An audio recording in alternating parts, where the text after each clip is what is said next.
Ассаламу алейкум. Алапка районунун балбандары, саламатсыздарбы? Силер менен ошол Багдабад семинарында жолугушканыбызга кубанычтамын, туугандар. Ушул залда ошол Багдабад 3-чү жолу өтүп атат. Ушул Багдабадка мурда дагы катышкандар караңарда отурат. Bunun бардыгы силер үчүн туугандар. Ушул биз жасап аткан иштердин бардыгы ушул карапайым калк үчүн. Ушул айыл жеринде жашаган биздин элибиз ушул аз жерден көп түшүм алсын деген максатты коюп, ушул менен аракет кылып атабыз. Борбор Азия багбандар биримдиги жаңы айтып баштаганда бак отургузгула деп. Кыргызстан боюнча 20.000 көчөт араң сатылат эле да. 20.000 көчөт. Ошол Польшадан келген көчөттөрдүн арасынан ошол уже 7 жыл, 8 жылдан бери түшүм берип аткандары бар. Мына ошол малда биз айтып баштаганда анча популярдуу эмес эле карлик, полукарлик. Азыр болсо адамдардын бардыгы түшүндү, что карлик менен полукарликти отургуза турган болсок, бизге биринчиден жер үнөмдөлөт экен, экинчиден анан кийин бунун түшүмдүүлүгү жакшы болот экен, анан бунун караш жеңил экен, берки чоң дарактарга караганда буга кам көрүү өтө жеңил экен деп, ошону түшүнүп, азыр элдин бардыгы ушул полукарликке өтүп атат. Карлик отургузгандан эч нерсе жетпейт, карлик көчөткө. Эм 9-га эч нерсе жетпейт да. Бул деген өтө сонун вариант да. Бирок тилекке каршы бизде ошо бакты жасай турган бизде 30.000, 35.000 доллар акча жок да. Ал эми ошого байланыштуу биз эми элдин бардыгына ушул сунуштайбыз. Туугандарым, М106 тамырдагы ушул полукарлик көчөттөрдү отургузгула деп. Полукарлик, карлик көчөттөрдүн мөмөсүнүн биздин дарактардын мөмөсүнөн, эски классикалык дарактардын мөмөсүнөн эч кандай айырмасы жок. Бирдей болот, бирдей. Стар крипсон деген алма бар, крипсон деген. Бардыңыздар билесиздер. Крипсондун карлиги дагы бар. Полукарлиги дагы бар, высокорослый дагы бар да. Бирок ошону бир жерге эге турган болсо, бирдей эле алма берет. Окшош эле берет. Болгону баягы кичинекей крипсонду обслуживание кылыш оңой да. Ону дары себиш өтө жеңил да. Туруп эле сеип койсун карликке. Полукарликке бираз өдөрака себиш керек. Биздин высокорослый даракка аны дарысын жеткириш өтө проблема. Анан кесишке келгенде, баа биздин высокорослый эски дарактарды кесиш өтө проблема. Анан кийин баягынын тамырынан мөмөсүнө чейинки расстояние өтө алыс болгондугу үчүн толук азыкты жеткирип бере албайт дагы жанагы алма. Анан түбү көк, үстү кызыл, эки кыл болуп пышат. Полукарликтики, карликтики бул 90% түшүмү сатыкка жарамдуу болот да. Высокорослыйдыкы болгону 40% сатыкка жарамдуу высший сорт болуп чыгат. Түбү болсо уже 60% уже экинчи сорт болуп чыгат. 90% высокорослыйдын алмасы бардыгы бирдей окшош болбойт, карликтикиндей. Ошол үчүн карлик эккен адамдардын баягы тез байып кеткени ошол себептүү болот. Тез байып кеткен. Анан түшүмдү алганда дагы терип алышы дагы өтө жеңил да. Полукарликтикин тергенде жөн кичине бир шаттыга окшош эмени приспособленияны коюп, бирок азыр биз портерди киргизип эле, портердин үстүнөн терип эле, портерге эле неме ящикти коюп, ошого салып эле алып чыгып калабыз. Өтө жеңил. Анан дарылаш дагы оңой. Портерди киргизип эле, өзүнө ошондо насос улап туруп эле, портердин үстүндө туруп эле дарылап чийип кетип калабыз. Ошого көндүрдүк да. 2'ge 4'e келет алма. 2 алманын ортоsu 2 метр, анан ортосуна машина жүрө турган жерин 4 метр кылып койдук да. Бирок буну деген 2'ge 3 кылса да болот. Onun için деген кичине опыт алып алгандан кийинки бактарыбызды ошондой кылабыз. Ага чейин кичине расстояние коюп, машинага киргизип, өзү биз азыр обрезкасын түшүнө элекпиз да. Обрезка кылганда поликарлик алманы, мисалы үчүн пальметте деп коет, стенка кылып туруп эле, мындай кылып уруп кете бересиң. Катар кылып эле. Баягы арасында бияка кеткен шак менен ишиң болбойт. Ара колуңду салып туруп, эркек шак болсо алып коесуң, а бирок мөмө бере турганда тийбей кое бересиң. Бул бири-бирине чартактап өсүп, стенка тууралып, стенкага окшоп кете берет.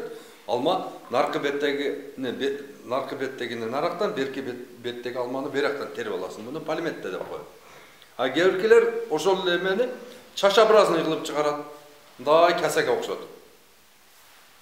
Ортого чейин, бирок ол жерге машина киргизе албайсың кийин. Кээбиркилер болсо 1 литр коет дагы, анан кийин веретено кылат. Алма деген мындай айланып чыгат. Демек спираль окшоп. Ошондой обрезканы кылат. Биринчи этаж, экинчи этаж, үчүнчү этаж кылып, 3 этаждан алма алат. Анан кийин неме кылганда шак эскирет. 4 жыл алма алгандан шак эскиргенден кийин ошондон уже эскирип кетип аткан шактын түбүнөн дагы бир шак чыгарып туруп, ого замена кылып туруп, баягыны уже эмне пенек кылып кесип коесуң, ол кала берет. Берки шак уже аркасынан келген шакты кое бересиң, түшүмгө ол иштей берет. Ошо поликарликтен болгону 1 жылда эмне 3 же 4 шак алынып турат да. Биздин алмага окшоп отун кылып аралап эме кылыштын кереги жок. Анан көбүнчө эле ушул пенек кылып кескенде ошонун астынан 2 кулак кылып туруп баягы камчы немелер чыгып кетет. Ошону май айында зерикпей кирип туруп, ошонун астында 2-3 чыгат, ошону кол менен флизинг кылып алып коюш керек. Флизинг кылып алгандан кийин баягы камчы бутак чыкпай калат. Камчы бутакка кеткен энергиянын бардыгы алмага кетет, стволго кетет. Жалбыракка кетет. Энергия мындай кетпейт. Ушул бута боюнча чоң сабактарды алышыбыз керек биз. Анан ошол алманын ошол светин чыгарыш үчүн биз деген ошол бактын түбүн постоянно топурак болуп туруш керек. Күн тийип, чагылышып, түбүндөгү мөмөлөрдү бышырат да. Онун астына же помидор, же картишка, же беде эгип алат бизгилер түшүнбөйт. Оодон чыккан зыянкечтери бар, бедеге түшкөн зыянкечтери, картишканын зыянкечтери, дагы бир нерсе, ол бардыгы эмне алмага өтөт кийин. Ошону эске алып туруп, ошол бунун илимин алышыбыз керек. Мына бак бул поликарлик бак бул өзүнчө эле бир чоң проект да бул. Бизнес план. Бул деген чоң бир мекеме. 1 гектар бак, мисалы үчүн, жакшы карай турган болсок, 100 тоннадан ашык алма берет бизге. Бул алма жөнүндө сүйлөшүп атабыз да. Алма. А эгерде жанагы бакты биз постоянно уход берип, жакшына карап, ошонун аркасынан түшө турган болсок, бизге деген мындай түшкөн доходун айына бөлүп кое турган болсок, бизге айына эң аз дегенде $1000 киреше берип турат да ошо. $1000 бул эми мындай карап көрсөң, министрдин айлыгы да. Bir ministrдин айлыгы. Айына бөлүп коесуң. Ошол алмаңды саткандан кийин, ошол алмаң $25,000-30,000 болот да, сен ошол айлыгың $2000 болот. Башка иш кылбайсың, только ошо багыңды карайсың бар. Багыңды, кечке багыңды. Анан бакты биз деген эгип коюп эле ошол ойдон унутуп калабыз. Болду, всё. Он мониторинг. Каждый неделя бакка барып карап, мониторинг кылып туруш керек. Не болду, кандай өзгөрүүлөр болду, жалбырагында кандай өзгөрүүлөр болду, бутагында кандай өзгөрүүлөр болду. Бүгүн бактарыңарды көрүп чыктым. Бардыгы бука түшүп кетти. Полный жарып эмелер. Оны медный купороз менен тарлап койгула болду, өлөт жок болот. Обыкновенный медный купороз. 3% менен чачкеле азыр жуугула алмаларды. Обрезка кылып жууп таштагиле. Ошо менен жууп койсоңуздар, баягы букалар барды өзү шыпырлып түшүп өлөт. Болду, кутуласыңар ошо. Кровяная тиле жүрөт. Сузактан алып келип туруп, баягы чымындан, афилинустан алып келип койгула. Ошо 1000 жылга жок болуп кетет кровяной тиле. Мындай бутакты мындай сыдырсаң колуң кан болуп калат го. Ону эч кандай дары ала албайт. Оны ошону бутакты кесип апарып туруп химикатка салып туруп 10 күндөн кийин карасаң дагы жашай берет ол. Өлбөйт. Ого только энтомофаг. Ошол афилинус гана жок кылат буну. Жок кылганда дагы 1000 жылга жок кылат. Жок кылып берет вообще. Жок болуп кутуласың. Краминная тиле түшкөн алма же башка өсүмдүк эч качан выживать эте албайт. Болду оны курутуп до конца жок кылат. Ошон үчүн мына ушул келип аткан семинарларга келгенде ручка тетрадь ала келип, азыркы биз айткан терминдердин баардыгын жазып отуруш керек. Жазып отуруш керек. Мына мисалы үчүн афилин неме кравина тиле менен афилинус күрөшөт экен деп жазып коюш керек. Мына медный купороз 3% экен, ошону чачсак бука жок болот экен деп оны эме кылыш керек. Жазып отуруш керек да. Бул силер бул жерге келдиңер, азыр бизден пайда алып кетишиңер керек да. Анан эң биринчи катачылыкты биз отургузуп атканда кетиребиз да. Мына калпактай жерди оябыз дагы, мындай тамырды ошол жерге тыгабыз. Батпай калса апке балтаны түбүн чаап таштап туруп сайып коебуз. Баягы. Анан баягы суу, жан суусун бергенибизден кийин баягы ойгонот дагы, мынтип тамыр жайып, мындай аракет кылайын десе эле жерге урулат. Так. Баягы чукуп көрөт, болбойт. Капталга айдап көрөт, буяка бардыгы окшош да. Мынтип лопатка менен уруп атып, баягыны эптеп казып ошону кылганбыз. Болгон ошол. Ал бул кысылып калды дагы, баягы жерде коен томоктой болуп туруп, өсүп туруп, акыры эч жакка кете албагендан кийин тамыр батпай баягы ирип тамыр анан кийин өлүп калат. Болду, ошол тарап омин. Мына көчөт саткан сволочь экен деп коебуз. Болду, өзүбүздөн көрбөйбүз. Көчөтчүдөн көрүп коебуз. Буну эмне кылыш керек? Бирге бир жерди обозначать этип алып, биринчи 20 сантиметр слойду бир идишке алып чыгасыңар, отдельный. Калган 80 сантиметрди оюп түшөсүңөр. Оюп кетип атканыңарда 50-55-65 сантиметрге түшкөндө мындай каттык слой болот. Же суу өткөзбөйт, же ова өткөзбөйт, туруп калат да ошол. Ошону жарып, наркы өткөн гана көчөт жашай алат, өтпөгөн көчөт жашай албайт да. Ок тамырын өткөзө албаса. Мына ошону дагы түшүрүп туруп 80 сантиметр бирге бир квадратты алып бүтүп туруп, баягы биринчи чыкканда эгерде баягыда таш боло турган болсо, ээлеп туруп ордуна кайра саласыңар, мына биринчи алып койгон топуракты аласыңар, аны да ээлеп туруп ошого бирме-бир биогумус аралаштырып туруп, тамырга бересиңер ошону.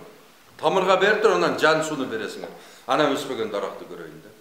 Шундай өсөт, чартактап, нода сүрүшү да жакшы болот. Жонорусу да жакшы болот, жалбырактары жоон болуп, силерди кайса кубандырат дагы.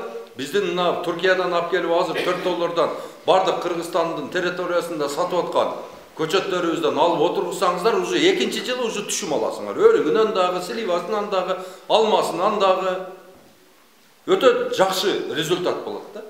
Бак кылыш үчүн ушундай кылыш керек. Баягы бак шапталы боло турган болсо, ошол жерде 12 жыл жашайт да. 12 жыл жашай турган. Көчөткө биз мынанча тешик кылып атабыз. Бул туура эмес да. Бул туура эмес. Китептегидей кылып, жана мен айткандай кылып жасай турган болсок, силерди сөзсүз ийгилик күтүп турат. Анан кайраак жерлер бар. Кайраак жерлер бар. Суу куйсаң эле тоң неме үчүп кетет. Суу түткүзө албайсың да. Вообще суу түткүзө албайсың. Мына ошол жерде Бишкекте азыр гидрогел завод ачылып, гидрогел сатып атат да. Памперстен эле материалындай болот, 1 килосы 200 литр сууну эми болот өзүнө. 1 килограмм. 200 литр сууну эми болот дагы, бая акырын тамырга бере берет.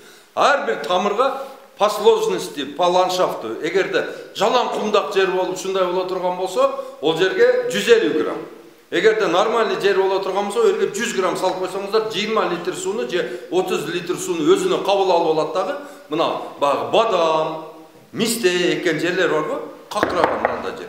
Ошол жерге салып койсоңуздар, бул сиз суу бергенде ошол сууну өзүнө кабыл алып алат дагы, акырын тамырга бере берет да. Влаганы кармап тура берет. Силер уже билесиңер, бу жерде мен азыр суу койдум. Мына суу койдум. Бул тамыр алды, 20 литр суу алды. Так, bir аптадан кийин анан дагы суу куйсам болот дейсиңер да. Гидрогел пайдалангыла.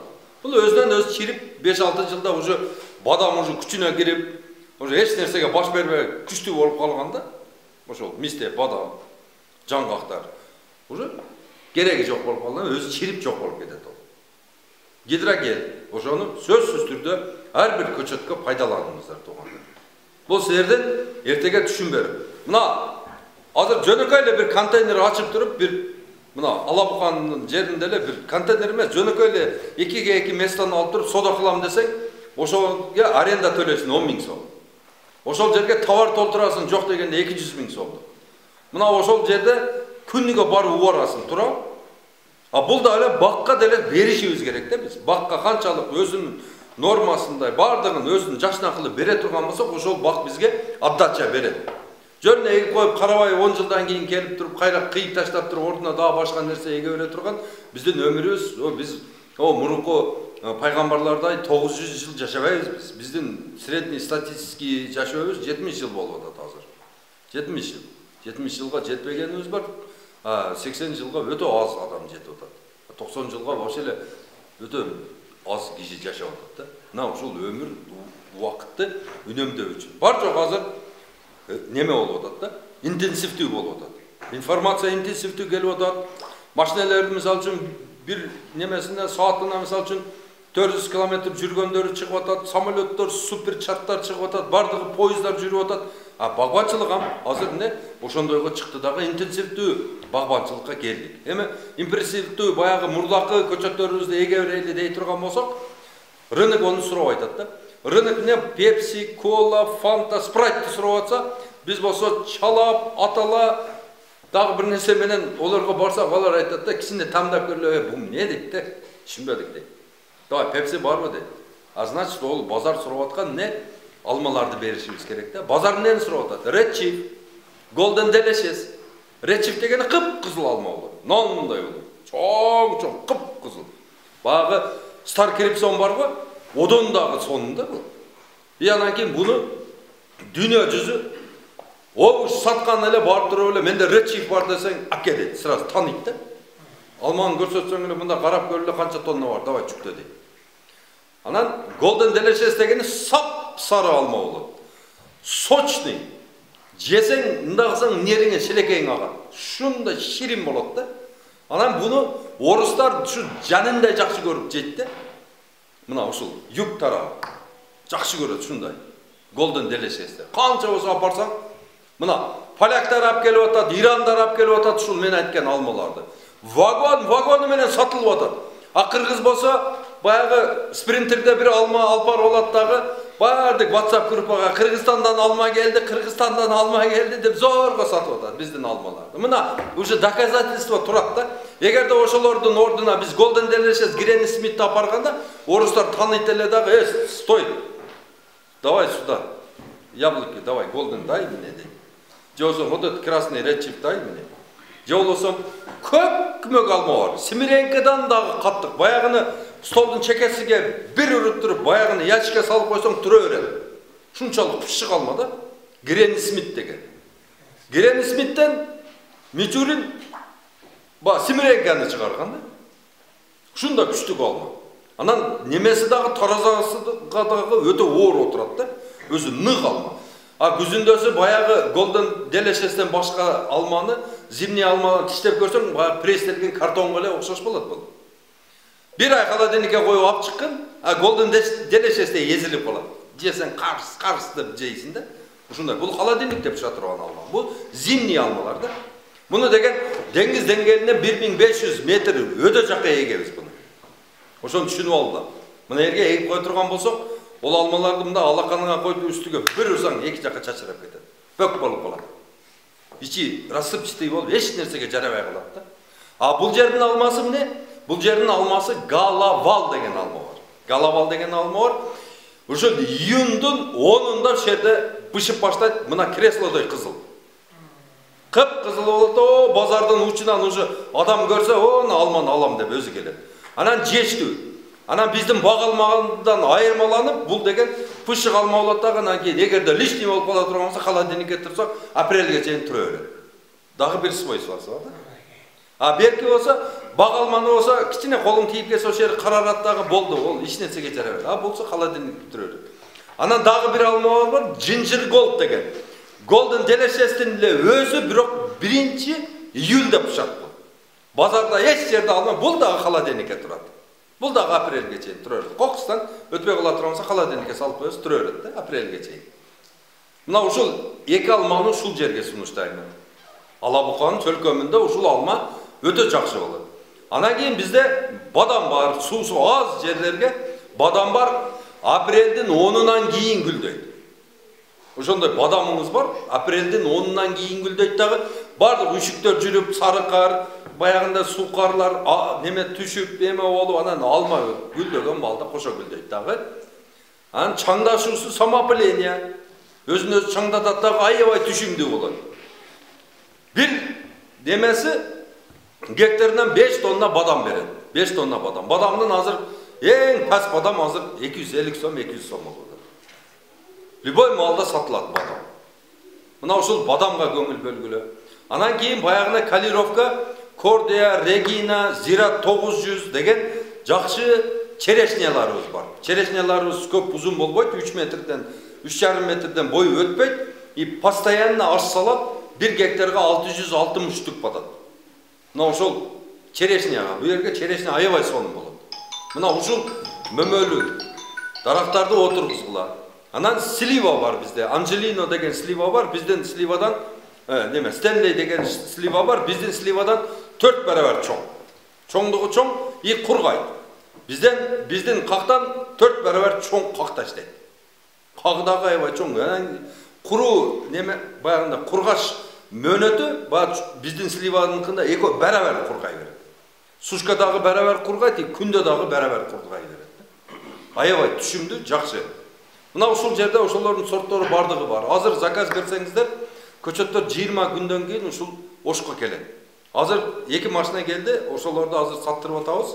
Ким заказ берген болсо, барып алсаңыздар болот биздин ушу көчөттөрдөн. Ким заказ берген болсо, эртеңден барып уже заказ бергендер алсаңыздар болот. Анан туугандар, мына биздин негизги максатыбыз ушул экономика көтөрүлүш керек. Экономиканы көтөрүш үчүн бизде балдар окуш керек. Окубаган балдарыбыз баягы же өзүгө пайда бербейт, же обществого пайда бербейт. Ошол кичинекей балдарыбызды мейли бизден кийинкилер, одан кийинкилер азыр 10 класты бүтүп окууга барып келгендер, мына кичине балдарыбызды тарбиялайлы дагы ошолорду агрономияга окутайлы. Агроном жок, кыйналып атабыз биз. Эгерде агрономдор болгондо biz hazır kançalagan mına uşu bak daraqlarımız var go, uşulardan kança payda alışımız kerekler. Uşulardan bardığını biz ne ziyan keçke jedirip ildetmenen orutup epte elbeytavız. Agronom çok je gilas je elbeytavız, je alma je elbeytavız. Uşulardan bardığı kımbat bolup uşul kımbatçılık uşudan gelip atat. Akıl joktuğundan, ilim, tajriba joktuğundan uşudan biz kıynalып atabız. Uşul momentni çeçiş üçün biz mına jaş baldardın bardığın okuusun kontrol kılışımız gerek. Mayli balabızı kontrol kıla albay kaldık hazır neberemizni okutuşumuz gerek. Oku bunu. Oku dep turup alım çıkarışımız gerek baldarыбызды. Mına oşondan keyin özgörüp boldu. Hazır özünüzler görüp atasыңар, mına Özbekistan bir yılda 20 milyar dollarlık ne? Mömöçemiz satып atат. 20 milyar dollarlık. Bular oşo eski высокорослыйлар менен ошого жетишти. А булар эми жаңы бак кылып башташты. Жаңы Италиядан, ошол немеден Канададан алып келип атышат булар көчөттү, Голландиядан алып келип атат, Турциядан, Польшадан алып келип атат. Булар жаңы бактарды жаратып атат. Да 5-6 жылдан кийин булар вообще 50 миллиардка чыгып кетишет уже продажасы. Караңыздар. Мына бизде 3,5 миллион гектар жер бар иштете турган. Мына ушул жерлерди бардыгыбыз аракет кылып иштетип, мына Кыргызстандын экономикасын көтөрүшүбүз керек. Эми сразу эле бир секирип баягы тамбашка чыгып кетесиң, шаты менен чыгасың да, акырын. Эми биринчи этапта ушул үйдүн астындагы бакты оңдогула. Үйүңөрдүн астындагы бакты баргыла дагы мониторинг кылгыла. Мониторинг кылып туруп, калькуляцияга салып көрөсүңөр, бул пайдасынан зыяны көп демек. Мына бир чоң өрүк турат. Ошол өрүктүн бизге эмне канчалык пайдасы бар.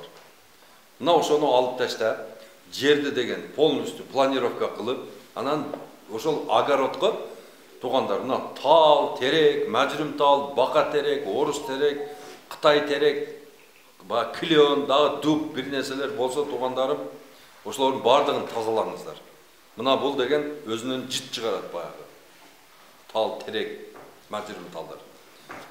Жанында алма болобу, малина болобу, эч нерсени өстүрбөйт бул. Бул деген зыян берип тура берет баягы. Баягы зыянкеч курт чакырат өзүнөн анан кийин.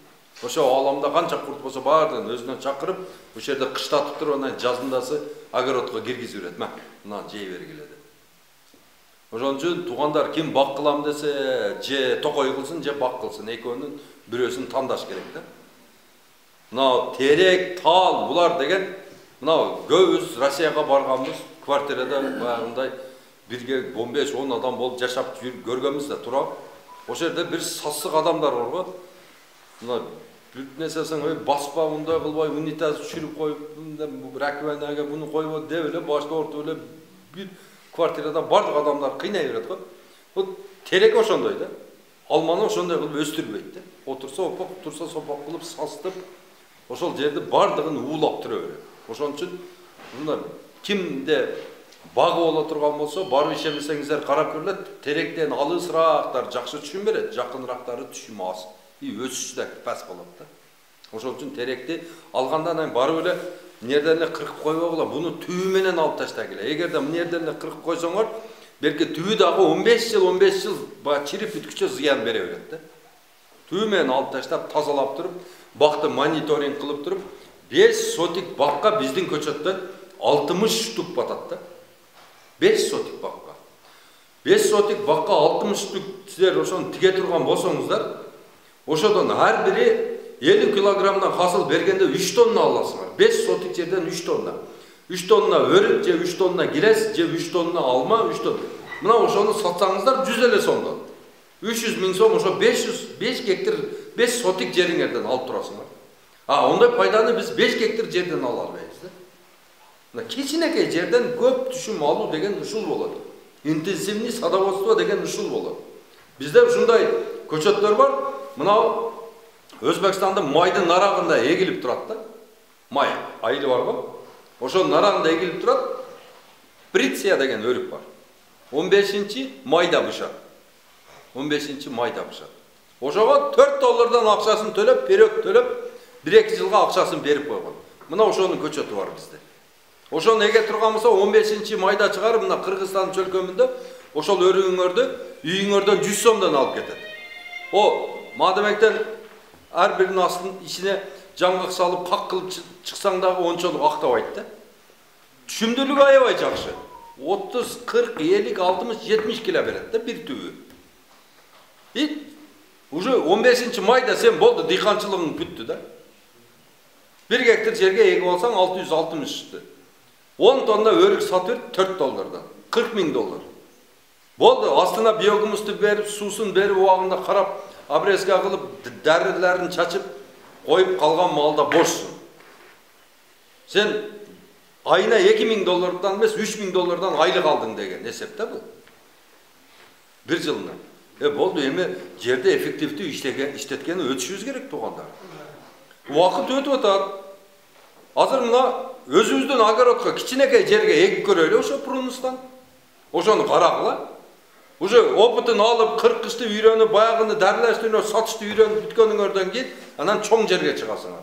Азыр тартынбай эле туруп эле мына Руслан деген номерин мен дайым берем силерге. 0778 94 05 05. Ошого Руслан 3-чү машинаңар, 4-чү машинаңарга мага ошол прунус деген өрүктөн 60 штук салып койчу деп койгон, болду салып коет.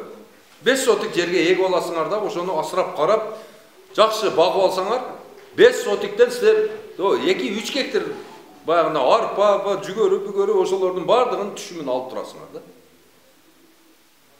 Biz обязательно арпа егиш, жүгөр егиш, ондай мындай кылыш бизге шарт эмес. Биз өзүбүзгө акчаны жакшы экономикалык жактан бизди көтөрө турган мөмөлүү дарактарга өтүшүбүз өзүбүз билебиз, же чөптөргө өтүшүбүздү өзүбүз билебиз. Кайсы выгодный болсо ошону кылабыз да, туура. Ата касып эмес да арпа егиш, туура, же будай егиш. Уже общий дыйканчылык же багбанчылык кылабыз да, туура. Болду да, ошону каттык кармап иштешибиз керек. Азыр мындай, бу жерде бир жаңга канчадан тийген?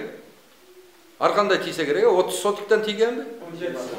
17 сотиктен тийген, ошондо где-то бир 60-70 сотиктен жерлериңер бар экен да, өлүш жерлериңер, туура. Мына 60-70 сотик үліс жерлерде мына ошол 350 түп бата турган болсо дагы 350 түптөн элестетип көргүлө. 30 килодан алганыңарда дагы 10 тонна өрүк алып атасыңар. 10 тонна өрүк 15 майда бышат, уже саттыңар, акча болду, уже отуруп калдыңар. Акчаны кармап. Обязательно ошол огороддо декабрга чейин жүргү чейин жүрүштүн кажети жок да. Азыр ушундай мал келди, ушуга өтүшүбүз керек. Кандайдыр бир вложение кылбасаң пайда чыкпайт. Мына аздан баштагыла, аздан. 100 көчөт $400 болот да. $400 чындап караганда биз жакшы бир тойго барып коюп атабыз. $400. Кудабыздын тоюна же жакшы бир тууганыбыздын тойга $400 жумшап барып коюп атабыз да. А $400 ошол мен айткан өрүктөн 100 алып эгип ала турган болсоңуздар болду. Силер ошону карап, үйрөнүп алгандан кийин анан чоң үлүшкө чыгып кетесиңер келерки же одан кийинки жылы. Ошого аракет кылгыла, чалгыла ошо балага. Анан быйыл 40 000 көчөт под реализация бердик да элдерге бир жылга үзүп беришке. Ошондо Алабукадан эч ким албады. Айттык, алгыла. 40 000 көчөт бизге берди, кыргыздарыңа таркат, бир жылда пулун жыйнап берсиңер. Биз көрдүк, бирөөсү 2 гектар калды, бирөөсү 7 гектар калды, ошонтип эле бир паста бүтүп калды да.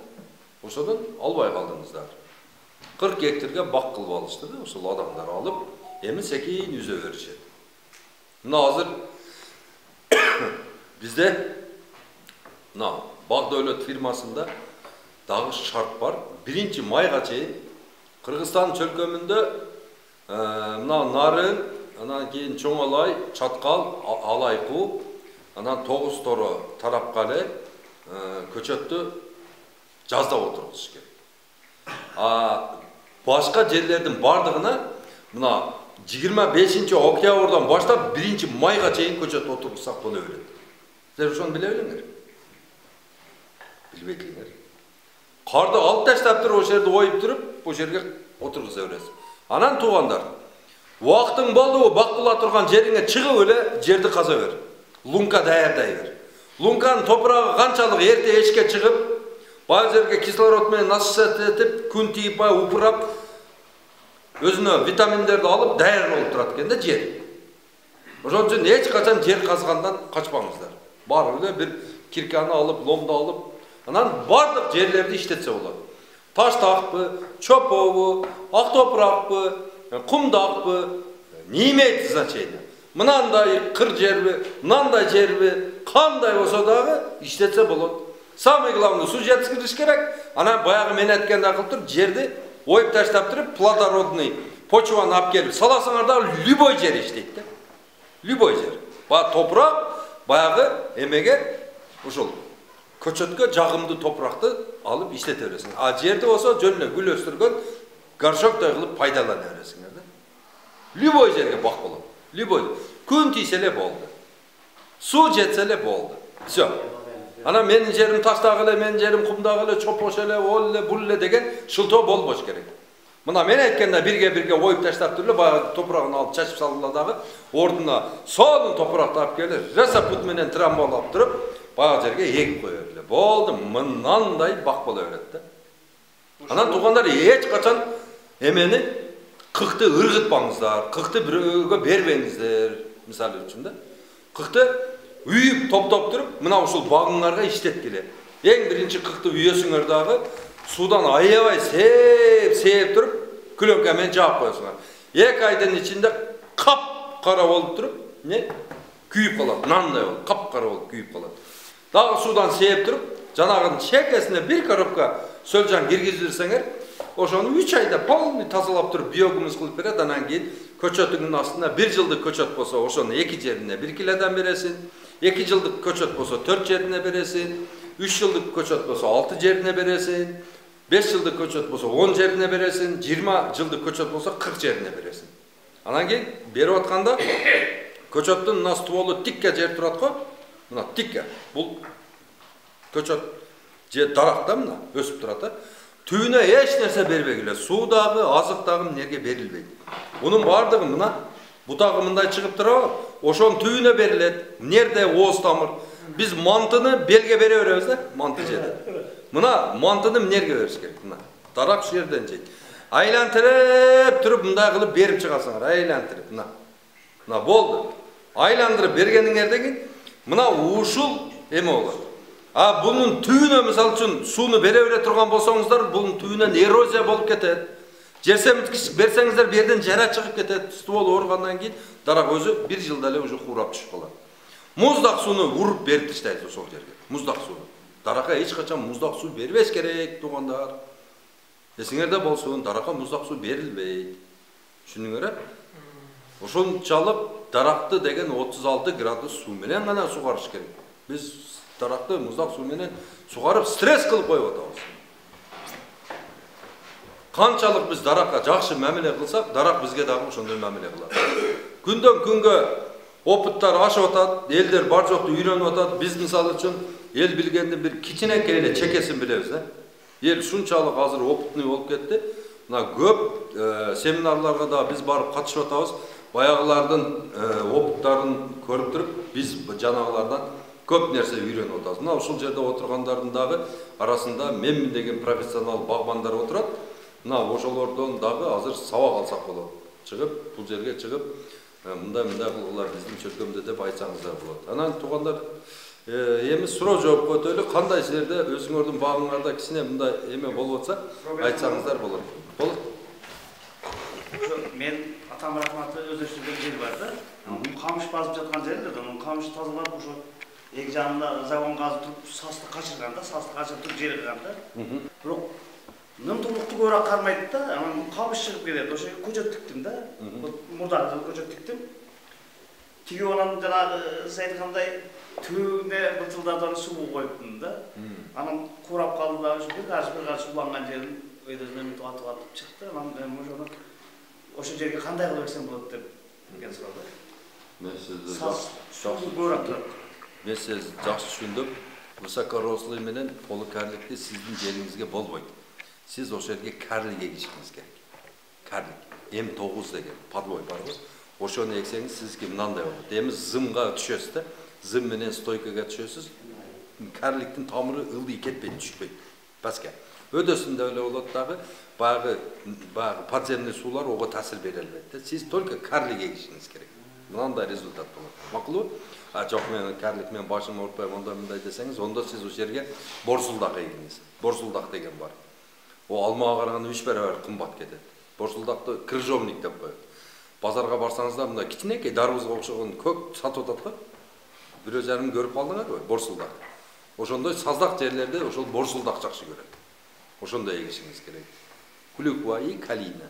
Эң жакшы көрөт. Саздак кимдин саздак жери болсо, клюква, калина и крыжовник. Ушул 3 эмени эккиле базарда өтө жакшы сатылат. Варениясы укмуш болот булардын. Ушул эмени практиканы колдонуш керек. Таласта саздак жерлер аябай көп экен, биз ошолорго ошону сунуштадык. К сожалению, бирок көчөтүн алып келип бере албайбыз да. Эми мен көп эле ошол Кыргызстанга көп эле көчөт алып келип бергим келет. Бирок баягында менде финансовый возможность чектелүү болгондугу үчүн мен бир жактама азыр ошол Түркиянын көчөттөрүн алып келип атам. Бирок Кыргызстанга алып келе турган көчөт аябай көп.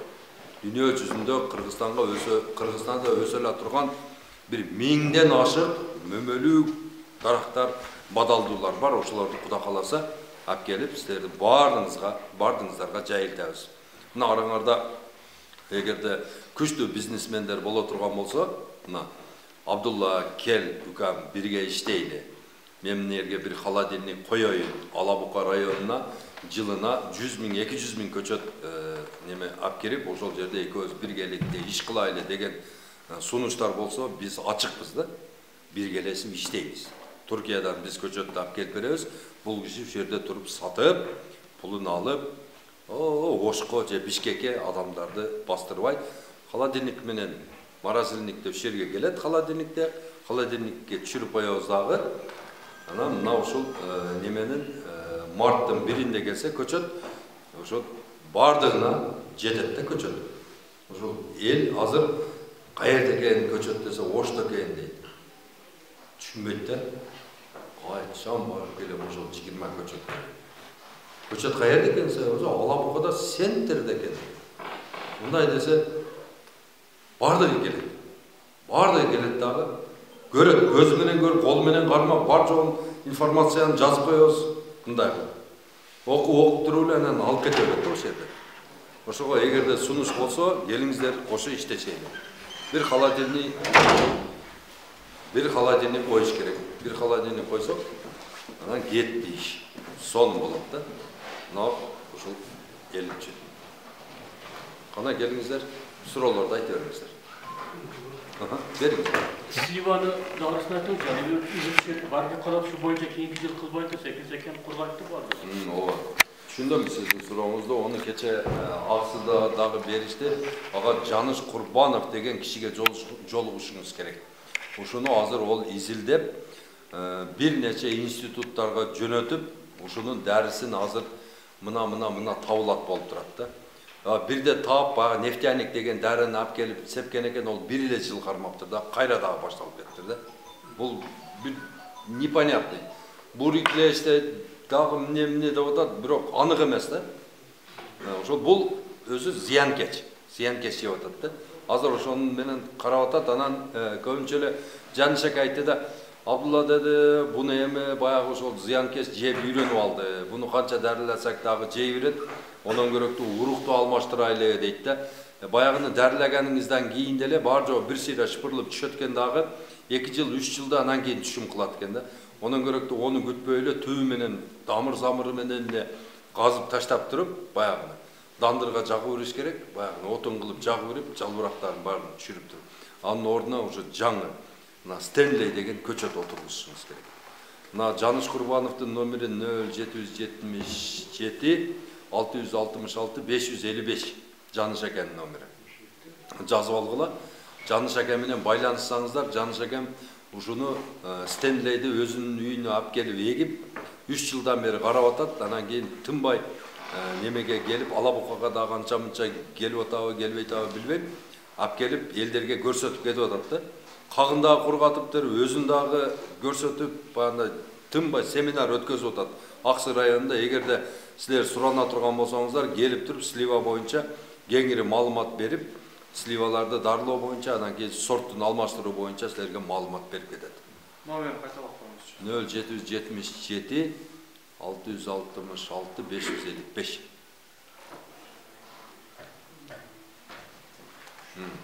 Karbik menен polkarbikten egiliş kança da metre aralığı. Karlik köçöt, iki köçötün ortası 1 metre olur. 1 metre. 1 metre. Turasını je 3 koyuyoruz, je 4 koyuyoruz. Özünüzge karab. Eğer de opытный bolsanız 3 koyuyoruz. Eğer de canlı bakpan bolsanız 4 koyganınız ele jakşı da. Bir 1 metre. 1 metre. Polikarlik almaga. 2'ge 4 polikarlik. Kalgan bardығы 5'ge 3'e gider. Çereşne dağı, badam dağı, miste dağı, örük dağı, sliva dağı bardығы 5'ge 3'e gider. Cemaat şandiler. Şandiler jangağı 4'ge 8'e gider.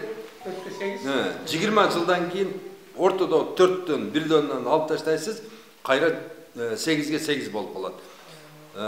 Жаңгактын поликарлик деген түшүнүк жок. Бәрі чоңойып кетет кейін. Адашуынан 5'ge 2 кылып эгип алып магрот болот. Ооба.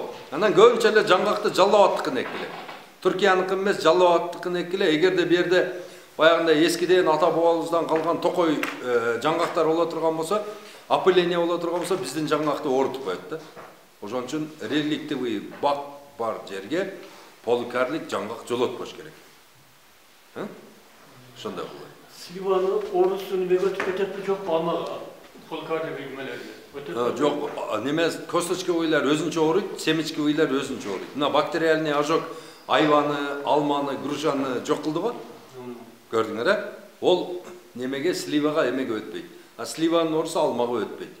Бирок зыянкечтери бар деген бирдей жей берет. Полкарды нече жыл жашайт? Неменин эң аз жашаганы шапталы 12 жыл жашайт. Жылыга түшүм берет.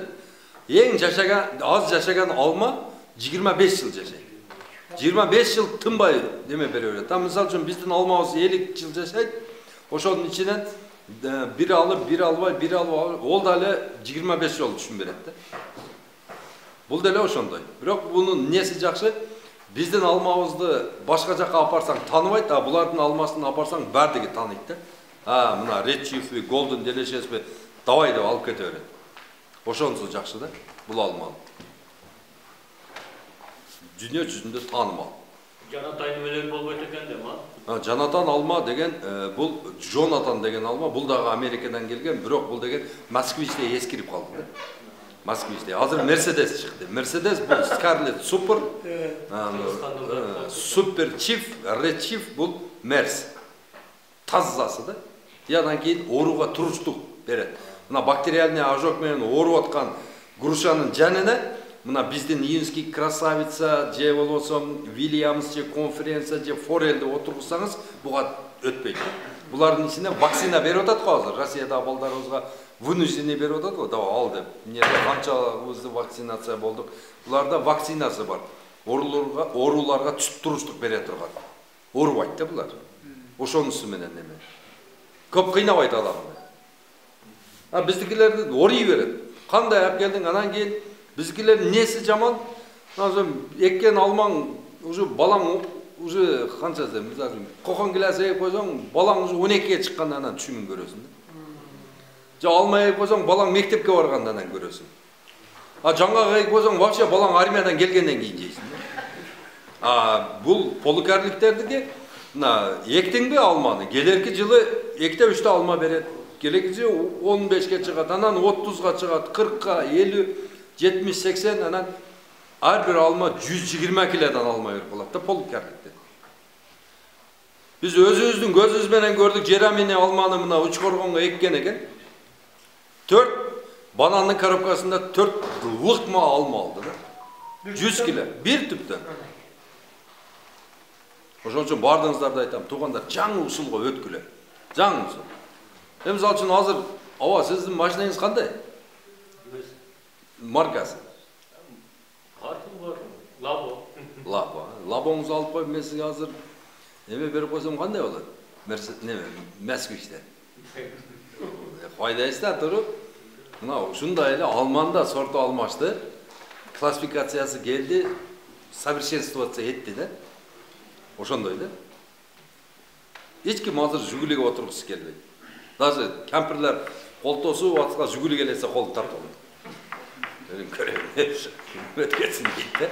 Отургусу келбейт да. Карлик көчөтүндагы өмүр узун эле го? 25. Карлик көчөт 15 жыл жашайт. 15 жыл жашайт. 15 жылда тыным жок алма берет дагы, шундай шыгырап берет дагы, анан кийин өлүп калат. Бирок ону стойкалары калат, немелери калат, только көчөттүн алмаштарысын дальше кете берет да. Уже эле баягы уже алма уже 13 жыл болгондо уже ортосуна уже алма отургузулат да, баягы алып барып берет да. Буну алгандан кийин эле бул сразу иштеп кете берет да. Уже ошондой. Жаңак боюнча жалаоттун жаңагын экилеп деп атасыңар. Ошол боюнча кенен тандасыңар. Жалаотта идеал деген сорт бар да. Жалаоттун жаңгагын 4 жылда хасылга кирет. Идеал деген жаңгагы бар, ошол жаңгак 100 жылдан наракка жашайт. Ошол жаңгакты отургузуш керек. Анан кийин баягы акмаңыз болот экен дагы, анан кийин кол менен сынат. Ушул сорттун сунуштайт эле. Высокорослый болот, мурдагыдай эле. Анан ол эмесинен дагы өсө берет. Өзүңдү эгип койсоң, тикка каратып эгип койсоң, одон да чыга берет да. Мына труднодоступный жерлерде токой кылам десеңиздер, ошо эмеге жаңгак эккиле. Берерле суроолорду, шашпай. Берерле. Жаңы бакылап турган жергечи, ак топурак жерге. Жана сиз айтып кетсизби, бирге бир касып туруп, любой органикасын алып коюш керек да, суу. Ак топуракта деле ошондой болобу? Ак топуракта эгерде сүрүлгөн эмес болсо, болот. Баягы органика, бетиндеги органика миллион жыл калыптанат да. Эгерде ошол жаңы чектегилер ошону түшүнбөй эле келет дагы жеримин тегиздейм деп туруп, баягы органикасын бетин шыпырып алып таштайт. Ол деген 1 квадрат метри эгерде Кытайга сата турган болсок, 1 квадрат метри азыр $3000–4000 кетет. Ону биз түшүнбөйбүз. Бизге али акылыбызга жете элек да бул нерсе. Анан дагы ошондой жерге баягы балчык састын жанагы ошонусун алып келип салыш керек дешет көпчүлүгүчү. Эме эгерде балчык о тоолордон агып келген баягы көл болсо, анан көл кайткандан кийин анан бетине тунуп калат го. Мындай бетине ошол спирулин деген вещество да. Вот ошону алып келип салсаңыздар, ошол жерди борпон кылат да, органика берет да ошол. Ошол бул жакшы нерсе. Бетин эле алыш керек. Бетин эле алыш керек да. Кошуп алып келген. О, кумдарды алып келиштин кереги жок. Бетин эле ошол жерде бетинде эле спирулин болот, ошону иштетсеңиздер болот. Значит, onu salbastан ак топурактын өзүндөгү бетиндеги 20 сантиметрди да кайра иштетсе болот. Кайра иштетсе болот. Эгерде баягы сүрүлгөн эмес болсо.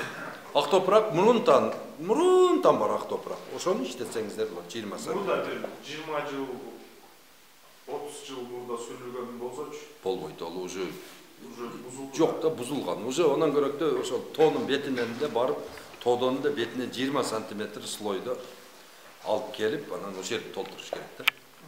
Ошондо мындай болот. Башка тоодон эмес, башка нерселерден кандай вариант? Биогумус да.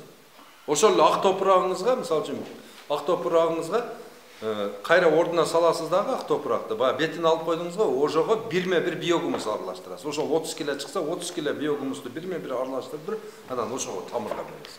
Болду. Плодородный болуп иштей берет да ошол. Анан биогумусту туугандар ар бир үйдө болуш керек. Кимде мал бар болсо, 3000 сомду аябай алып келип салып койгула. Бул только пайда болот да силерге.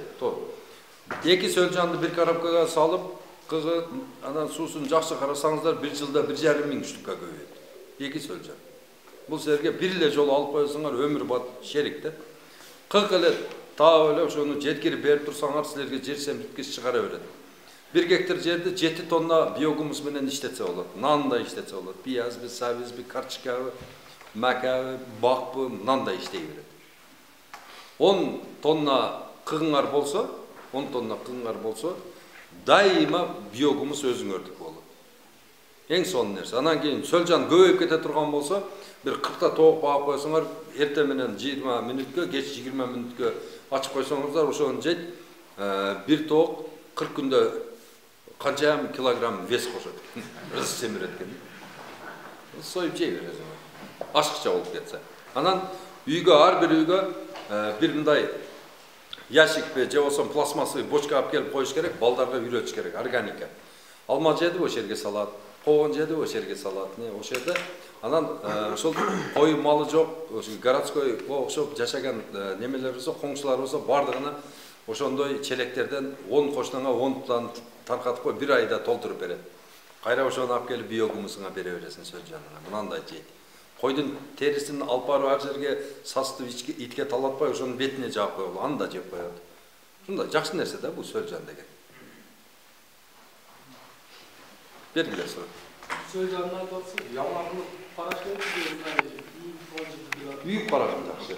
Тегиз жер эле 50 сантиметр. Азыр жаз келди. Азыр силер где-то бир 70 сантиметр кыла бергиле. 70 сантиметр, энин 1,5 метр, бийигин 70 сантиметр кылып, узун кылып, мына столдой кылып төккүлөп, сөлжанды бул башынан салып болот. Бул башынан салып, суулап койсоңуздар, акырын жеп кете берет. Буяга таяр болот.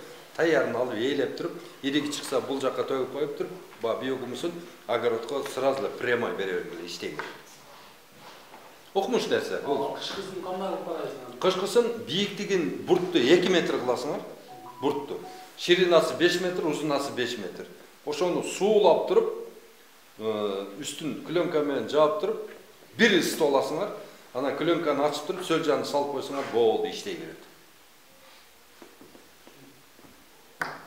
Суроо бериңиздер, туугандар. Кандай? Жүндө азыр картошка жүндө салып, кандай туурабы? Жүндө салып. Онда жүн нымдуулукту кармайт экен. Ооба, болот, иштетсеңиздер болот. Нымдуулукту кармайт. Мен дагы көп жерден ушул суроону мага көп берип атышат, анан ошол жердеги адамдар өздөрү жооп берип атышат да. Мен билбейм десем, анан ошол жерде бир аксакал айтты, Абдулла болот экен. Мен эски кийиздерим баардыгын топтоп туруп, баягы кайракы жерлериме апарып туруп жерге көм салганмын, кесип дейт. Алманын түбүнө дейт. Неме нымдуулукту кармайт экен дейт. Да, нымдуулук ошол кийиз көмбөгөн эмемди да казып көрдүм дейт. Баягы кийиз көмгөн жеримди да качып көрдүм дейт. Кийиз көмгөн жерим ным болуп турат дейт да. Нымдуулукка пайдаланса болот. Мисалы үчүн сиз бартылып атам, айландырып туруп, şile oturup yani bir de var. Ne deysiz? Vakıfatın ortalığı almak oturup, aylandırıp durup, badam var. Kılan derinde, anneler öyle göp şile çıkardı. Badam mı? Badam köp şile çıkarат, babam anan oşon üçün badamdı bir жағына, немесин bir жағына, ortasının içine açıp koyun. Aylandırıp tigiştin gereği yok. Aylandırıp tigiştin gereği yok. Tal terek degile bak var mı? Baktı, özün de ekkili. Anan sırtın jönüne setka menen tosуп койгула. Шамал ойнап туруш керек да. Шамал ойногон сайын мөмө силкинет. Мөмө чоңоёт. Onu bilбейбиз да биз. Бар жокту тосуп алабыз дагы мөмө анан туюк жердин мөмөсү мындай ачкыл болуп башкача болуп калат. Анын ачып эле коет.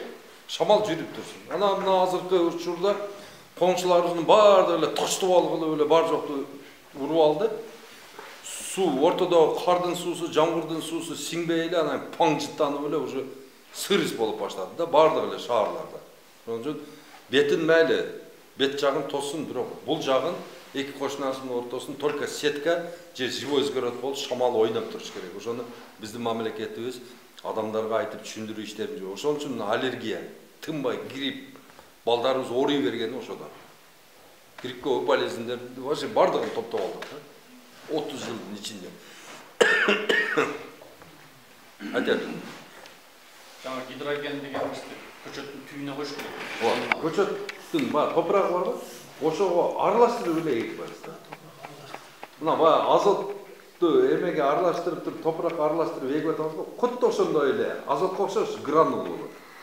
Ошону эле эме кылып коебуз. Болду. Сиңирип алат да сууну. Bir kilası 200 litre su sinir olur. 200 litre su. 100 gramı 20 litre. Biliyorsunuz 100 gram Ha, biliyorsunuz 100 gram kullanılan su 20 litre suyun sinir olur. Anında aytışatı da Çin'de köçötleri sugarıp koyucu oldu diye. Bana siz aytı da muzdaq su vermiş gerek köçöt. Çilde'de cer toңголоктагы Çilde'de. Bu su üstünden de öp ketет да. Паска түшпөйт да. Жер тоңголот. Бұл деген баяғы немелердің личинкаларын өлтіріш үшін. Профилактика. Но оның керегі де жоқ да. Только профилактика зиянкеш өлтіріш үшін де бұл су. Анын түбінде өзі нымдылық нормальный болып тұрады қыштың күні. Оны суғарыштың қажеті жоқ. Аны силвия, мына обычный силвия да, мындай карлик, полукарлик емес, өзі үшін обычный эле силвия. Ошонун түйүлөрүн айдатса болобу, 7-8 жылдык көчөттөрдүн түйүн. Түйүн неме фреза жүргүзүп, неме кылып ооба айдап канчалык жумшатып койсоңуз, ошончолук суу жакшы сиңет дагы, и аба кислород менен насыщаться этет. Ошон үчүн постоянно бактын түбү чаңы чыгып туруш керек да, фреза салынып. Мындай. Биздикилер оны полный БДС да кылып алат дагы.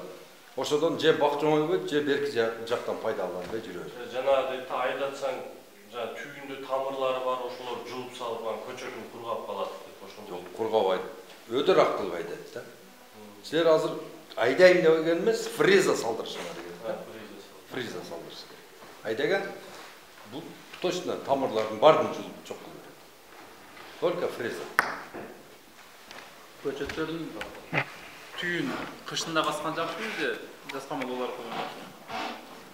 Көчөттү эгерде жаңы эгиле турган көчөттү 2 жылдык көчөт да. 2 жылдык көчөттүн несин казайын деп атасыз? Түйүн айландырып казып коюш керек, сиздер жакшы болот деп. Ооба, мына айландырып казганда, мына мен айттым го, бул тамырлар биякта деп.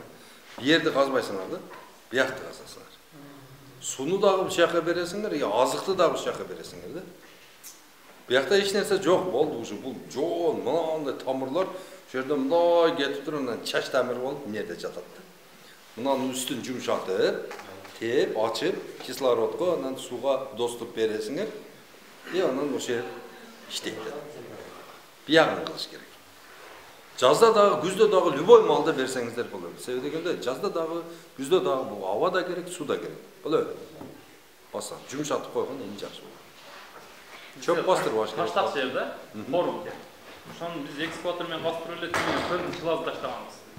Чылазып таштаганбыз, бирге бир кылып эле таштаганбыз да. Эми айланабыздын оодарганга чекезин оодарыш кыйын да, форум жерде. Ошо түйүн эле оодарып атат да. Ошо кандай болот? О, бесполезно. Оодарыштын кереги жок. Азыгын көп беребиз эле. Ошол жерде казып туруп азыгын коюп эле болот. Eski 1 metreye 1 metre bu belirlenmeyen.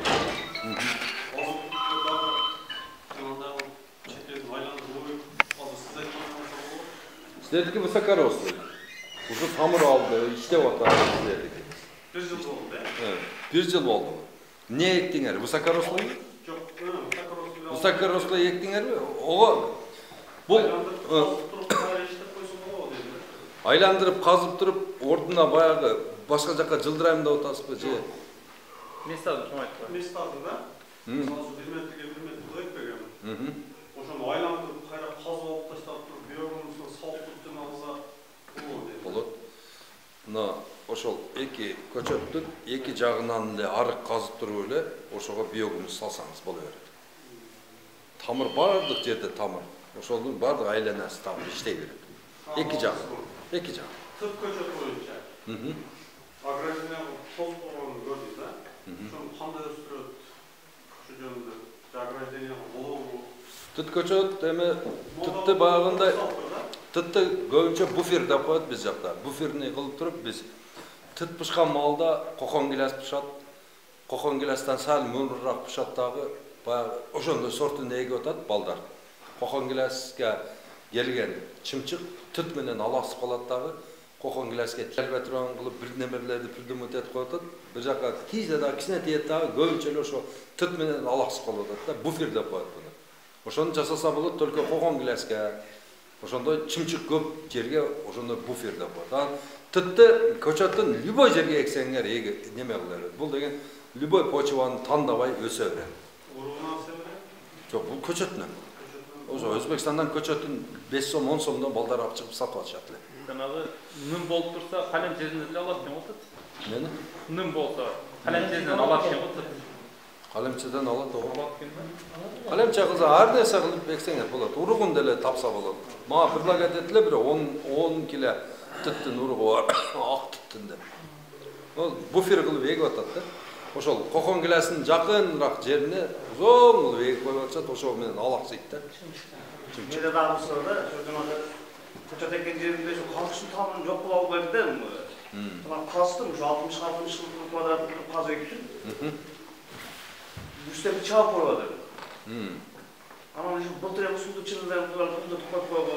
Kurap kaldı şu almalar kurap kaldı da. Eksem handar bıraksın bu bıtırında çünkü bu tamır çıkarttı mı kamış? Тамыр Kamışta чыгат onu tazalap durar bu. Бәлі мен неме қылып көрін, бирөө айтты эле. Бир ошол тамырга бир укол саят экен. Ар бирине. Укол саят экен. Ошол бир эле чыккан ошол тамыр мында бири-бирине неме болуп туташ экен да. Ошол сайып чыкканда ошол иритип, түйүнө чейин иритип коет да. Да бир уктум эле. Анан дагы бир варианты бар. Буну биз өзүбүз жасап көргөнбүз. Камыш чыга берген жер, участок небольшой. 8 соток тынбай камыш чыгып турат.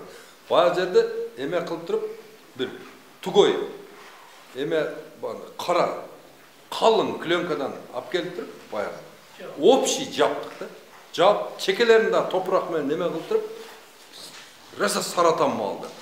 Бир ай койдук эле баягы тамырына чейин ирип жок болуп кетти да. Бирок чыкты, кичине чыкты о жерине. Чаап атып жок кылдык да. Казып алды. Ушул бир варианты бар да. Eman uşun dedi bu teksen bunu öyle mi bulur? О, боло берет, эке беребиз. Tamır çok ziyan kılmaymak. Тамырга зыян кылбайт. Kamışından alır ziyan. Жок, зыян кылбайт, эке беребиз. Toprağı kapkara topraktan kamış koydu jatay. Сиз баягы мен айткандай кылып туруп бир тазалап көрүң. Мына көчөттү эгип алың дагы ортосуна салып туруп ошо менен тазалап көрүңүз. Керосин куят дейт, көбү керосинди кадимкидей тамырга алып туруп, ушу тамырга немеге өзөккө куюп берет. Мына алапка качы, алапка. Мына лимон, мисалы үчүн, мандарин же киви көчөттөрдү эксе болобу же болбойбу биз? Немени мандаринди анан немеге багандай мындай деңиздин абасы керек экен да. Киви жүзүм болгон жерде боло берет. Бул жерде жүзүм болобу, значит болот да. Жүзүм жакшы болот. Жүзүм, лимонду болсо только подплен неме, мындай. Теплица эмес, бунгало. Ошол сыяктуу кылып жазса болот. От жакпайсың, жөнүндө үстүн жаап коюп жазсаң болот экен. Katışçılarga bir neme Eğer günümüz kaynağı boyunca kızıksak, şu Camış Kurbanlık'ta çakıtsak diye barıp özgürlüğü bayılır. Yok, men oynadım, bunu özgürlüğü barıp, görüp, darağında görüp, katırgan mem özgürlüğü görüp. Men misal üçün жаңакы kız, özgür жаңактан көңіл қалды. Ал жерім kaynağı öyle atın. Eğer günümüz kızıksak, çoğu bayılırdan barğanı çaktı. Seköz barağız çak. Barağız da. Берек.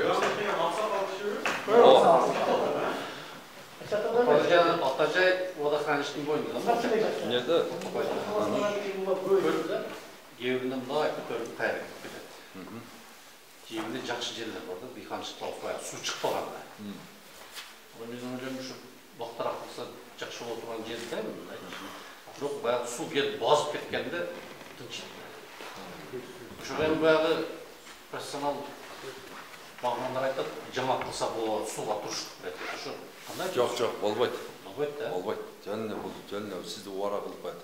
Ondan керекті жерді алмастырыш керек, башқа жақтан жер қылыш керек.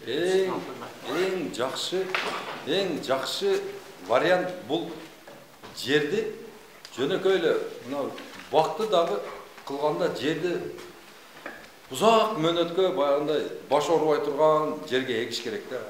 Біздікілер бағы жерді 5 жылға аренда қалып алып, жерді бақ қылып алып, ұрыш талаш менен аяқтап ататса, соны барды. Жерді жемен қылып сатып алғыла, же олысым ұзағырақ мөнетке аренда қалды. Мына акимдер азыр рұқсат бере тұрған қағаз алып келішті. Әрбір акимде барды. Ол жерден местный комиссия түзіп, облыстан шақырып, республикадан шақырып, ошо эксперттерді. Мына ушу жер мынанча жылдан бері жөнеліп жатат. Ич белеге жарабайт ушу жер. Ич нерсеге жарабайган жер болду ушу деп туруп, заключение чыгарып, эксперттердин заключениясын чыгарып, бар жоон документтерин даярдап туруп, мына акимчиликте эле бүтөт да.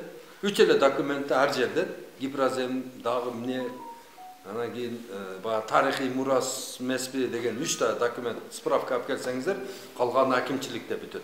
Ошол кунарсыз жер бар го, жайыттыкы, каяктыкы болсо дагы ошонун багытын өткөртүп, узак мөөнөткө сиздерге 1000 гектар болсо дагы арендага берилет да.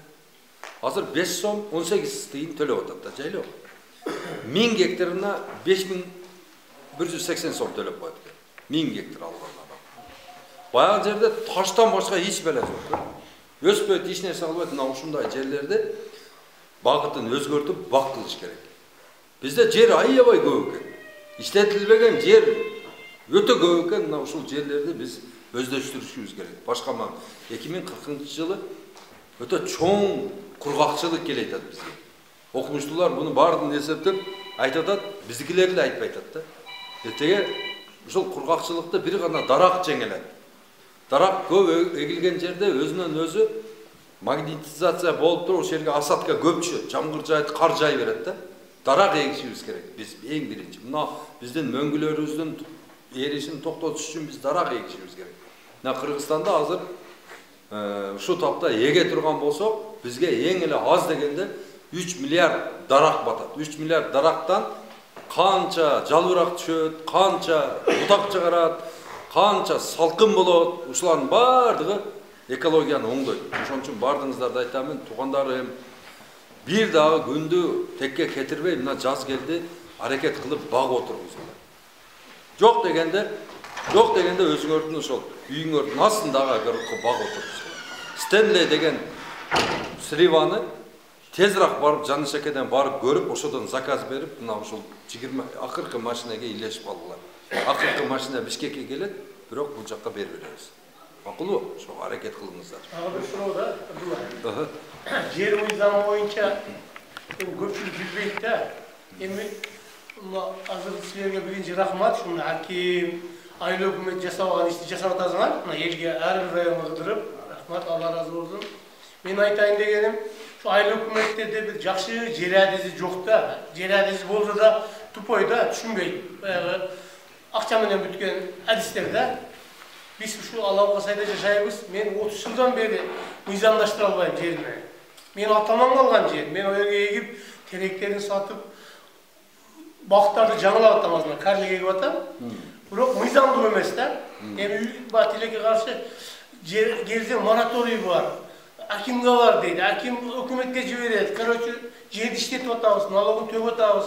Бирок мыйзамдуу колдо документ жок да бизде. Бизге окшогон 100 адам бар эми. Кыргызстан тозуп алып иштетип атат. Үйдү салып жашап атыр. Эми жакында токтом чыгыптыр президенттен үйдү кызыл китеп бергенге. Ого барды. Бирок жерди али мыйзамдаштыра албадык да, ушунун жолу кандай?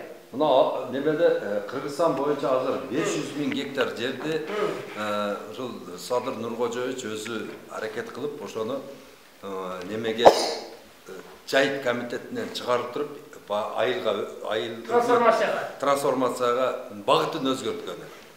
Жайыт комитетинен бошотот дагы айылдын балансын өткөзүп берет, анан айыл ошону элге таркатып бере турган кылып атат да. Ошондо сиз ошол жерде узак мөөнөткө арендага алып иштеткени укугуңуз болот. Узак мөөнөткө 49 жылга деп атат. 49 жылга. Ушундай бар дейт, бирок булар айтпайт да. Булар көп мыйзам бар бу жерде. Булар айтпайт. Өкмөткө келсем айтпайт. Көп мыйзам бар, айтпайт. Көп мыйзам бар, айтпайт. Кече ошол Аксы районунда болгон чогулушта акимдин өз оозу менен айтты. Аким өзү айтты. Кимде деди, ушундай кайсы жерге бак кылам десе, ошол жердин мен жайыт болобу, кандай болобу категориясын өзгөртүп, мен силерге бак отургузганы уруксат алып берем. Келгиле деп атат. Жакшы экен. Мына ошол силердин акимиңер да ушул сөздү айтыш керек да силерге. Аким айтыш керек ушул сөздү. Полкарликтер Кыргызстанда чыкпайт да, Турциядан келет го? Ооба, Турциядан келет. Азыр ошол полкарликтер бизден өзүбүздөн чыгыш үчүн силер мына ушул жердеги бардык ушул кишилер силер бардыңыздар мына акимге кирип, ушундай бизде дагы питомник болсун, качан болот деп туруп заявление жазып, анан ошол эле каттын көчүрмөсүн Айыл чарба министрлигине бардык министрликтерге жаза беришине керек да. Бизге питомник керек деп. Мына ошондо анан кийин өзгөрүү болот. Биз азыр 1 миллиард сом сурадык эки жерге. Бирөөсүн Ош тарапка, бирөөсүн болсо Бишкек тарапка эки питомникке 1 миллиард сом бергиле деп сурап атабыз да, кайра сурап атабыз. Ошол каражатты бере турган болсо, биз быйыл ошол курулуш иштерин баштайт элек. Теплицаны куруп баштайт элек, баягы неме лаборатория тура турган жерди куруп таштайт элек, илимий институт тура турган зданияларды куруп, бир ишибизди баштайт элек, ошону бербей атат да бизге. Аны биз айттык, коркпогула, процентин деле биз беребиз дедик. Ошол 1,5% экен. Биз беребиз дедик, коркпогула, жеп кетпейбиз. Анан кийин обязательство алабыз. Мына ушул мамлекетке мынанчадан ашырбай сатабыз, карызыбыздан кутулабыз. Анан кийин тең шерикке мамлекет болот бул ишканага деп ошентип айтып атабыз. Азыр булар ойлонуп атат. Кудайым буйрса, чечилип кала турган болсо, мына азыр $4 алып аткан көчөт ушул жерде $1 кудай каласа элге арзан болмок да. Бардыгы алып эге бермек да. Ушуну Садыр Нуркожоевич бир жакшылап колдоп бергенде өзүнө дагы жакшы болот эле, акыретине дагы жакшы болот эле. Мына башкарып турган маалда бир жакшы иш кылып койгон экен. Мына Садыр Нуркожоевичтин кезинде курулган питомниктер деп айтылып калат эле да. Азыр $260 миллион бөлүнүп атат айыл чарбага. Ошол айыл чарбага бөлүнгөн акчаны кооперативтерге беребиз деп атат да. Анан калган 7 миллион кишиге онун эч кандай немеси тийбейт да, пайдасы. Мен айтып атам, ошол 260 миллиондун 60 миллионун жер адистерин, агрономдорду даярдай турган адамдардыга окутканы бер деп атам. 4000 бала окутайды. Турцияда, Россияда, Польшада, анан Голландияда. 4000 бала окутайлы. Анан ошол $50 миллион бер деп атам, 10та көчөткана кылайлы деп атам. Биякта 150 миллион калып атабы? Ошо 150 миллиондун 30 миллионун бер деп атам. 5000 метр вертикально каза турган буровой установка алып келели деп атам. Бардык жерлерге суу чыгарабыз ошондо. Бардык. Эң нижний бассейнден алып чыгат. Кайнаган сууну алып чыгат, кайнаган сууну алып чыгып туруп отоплениеге пайдаланабыз, отопление чыккандан теплицага пайдаланабыз, муздагандан кийин суга пайдаланабыз. Ошол эле учурда катализатордарды суу чыккан жерге коюп коебуз, алтын, күмүш, темир бар жокту ала берет. Алтын кен болып қалады да дағы бір жағы. Анан ең арзан дүниеде ең арзан помидор, огурцы, болгарский қышынасы бізден шығып тұрады. Қайнаған термальный су шығарып береміз да. Мына Ауца бар ғой университет, американский, өзінің ошонда жасап алған. Теплоцеттен 1 кило жоу албайды. Мына Агахан деген нарындағы еме өзіне жасап алған, ол дағы теплоцеттен бір нәрсе албайды. 1 кило жоу албайды. Жалаң өзінен ошо термальный су менен өзін қамсыз қылып алған, ысық су, мұздақ су бар жоқ ошоға. Мына 30 миллион ошоға бер. А қалған 120 миллионға Қырғызстан бойынша 14 чоң канал заложен. Ошол 14 каналды қаздырайды. Ошонда общий 7 миллион адамға пайдасы тиет бұны. Деп отам да. Десем, жоқ, 75% ФСК-нын жерін, неменің бағы, фондтың жерін ошо кооперативтерге беребиз деп атат, ошол эле акчаны полностью ошолорго бөлүп беребиз деп атат. Бул туура эмес. Бул туура эмес. Менин планым менен бара турган болсо, элдерге көчөт арзан болот, элдердин дагы 1 миллион гектар жер сугат болот, одан сырткары баягы ысык суунун немеси менен пайдасы менен биз экономикабыз өсөт. 4000 биоинженер окуп келет дагы биздин Кыргызстанда 4000 Абдулла Ташиевич пайда болот да. Бардығы ар бир айда өзүнүн Абдулла Ташиевич болот. Мындай отургуз, мындай кыл барасын, көзүн ачып эле уже неме бере баштайт да, консультация. Жок, азыр ушу кредит дагы көп эске болот да. Эң низги кредиттерди жана фермерлерге берип болот. Азыр фермерлердин өзү калбаган фермер. Азыр мен өзүм бир фермерлер 300 кой алган, курап менен жок. Кой деле жок. Ошондон жерлер турат да ошо фермерлер. Мына ошондо берип атыр фермерлерге деп. О фермердин өзү жоюлуп жок болуп кеткен мал деле калбаган.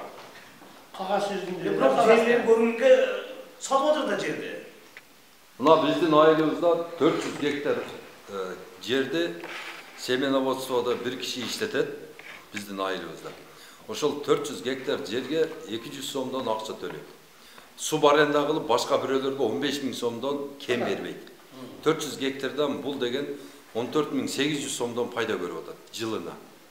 Жылына просто так 6 миллион пайда көрүп атат. Onun кылган иши ошол чоңдор келсе ошолорго кой союп, пакта коюп, оягына чуркап, биягына чуркап, ошондой. Ошондой кылып. Ошол койду мисалы үчүн 400 гектарга бардык адамдарга бөлүп берип, 400 гектарга бирдей слива отургузулуп койсо, ошол 400 адам деле ошол канча комиссия келсе, ошолор сыйлап алат деле. Кече өкмөткө трансформация келди да. Мен жерим 10 жылдан ашык болгон. Эми кызыл китеби бар, бак болуп калганда мен айттым ошоге эки балам маселе участкасы болбайбы ошоге. 8 сөтүктөн жерин бүтүп алып өзгөртүп бергиле багытты мен ушу үй салайын, балам багытты карайт дагы өзү силерден жерди албайт.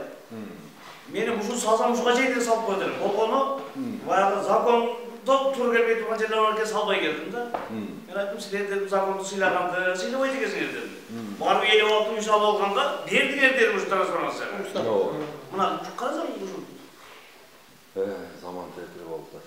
Кудай эмин ысап берсин биздин башчыларыбызга. Бардык башчыларыбыз азыр айыл чарпага көңүл бөлүш керек да. Айыл чарпанын эң выгодный бул составляющий бул эмне? Бул багбанчылык. Бизде мисалы үчүн арпа эгип атабыз, биздин арпанын мисалы үчүн атыбыз менен эле тоогубуз пайдасын көрүп атат да. Туурабы? Жеп атабыз, биздин акыл жашай албасак неме болсо, ошол жерлерибиздин бардыгына суу чыгарып берип туруп, көчөттү арзан кылып берсе, ар бир гектардан 10 тоннадан эле түшүм чыга турган болсо, 3,5 миллионду 10 миңге көбөйтүп койгондо канча миллион тонна азык чыгат да. Мына ошол азыктын бардыгын, мисалы үчүн дүйнө жүзүнө сата турган болсок, бул биз карыздан 1 жылда кутулсак болот. Ошого аракет кылып 5 миллиард карыз болуп кеттик. Ал ушул тапта биз 260 миллион долларды ошону мына биздин бак отургузуу планыбызга бер деп атабыз. Бак отургузуу. Бул жерде суу чыгат, көчөт арзан болот, агрономдор окуп келет. Мына андан кийин термальный сууларды чыгарып алабыз. Теплица болот. Пайда, только пайда да. Onu düşünmüyor bizim başçılarımız.